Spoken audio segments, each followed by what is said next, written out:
सफ़र कितना अजीब लफ्ज़ है ना। कभी हम अपनों को ढूंढने निकलते हैं तो कभी अपनों से दूर जाने के लिए। हम सब अपनी ज़िंदगियों में किसी न किसी मुसाफिर की तरह हैं। कोई मंजिल की तलाश में है तो कोई बस रास्तों के शहर में गिरफ्तार है।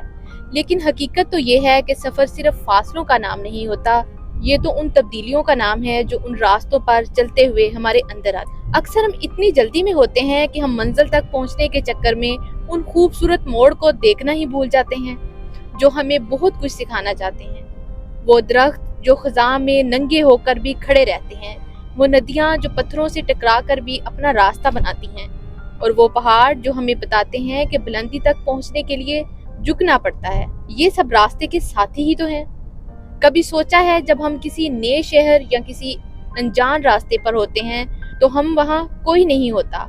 वहाँ ना हमारा ओहदा होता है, ना हमारी कामयाबियाँ और ना ही हमारी नाकामियाँ। वहाँ हम सिर्फ एक इंसान होते हैं। सफ़र हमें हमारी अना से आज़ाद करता है। ये हमें बताता है कि ये दुनिया कितनी बड़ी है और हम इसमें कितने छोटे से हैं। और यही वो लम्हा होता है जब हमें खुदा की अजमत और अपनी हकीकत का अदराक होता है। मेरी नज़र में बेहतरीन सफ़र वो है जो आपको थका दे लेकिन आपकी रूह को ताज़ा कर दे, जो आपकी आंखों में नए रंग भर दे। ज़रूरी नहीं सफ़र हमेशा किसी बड़े शहर या मुल्क का हो।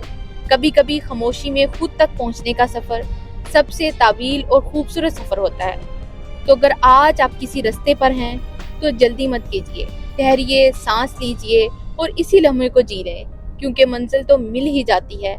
असल ज़िंदगी तो उन रास्तों में छुपी है जिन पर अभी हम चल रहे हैं।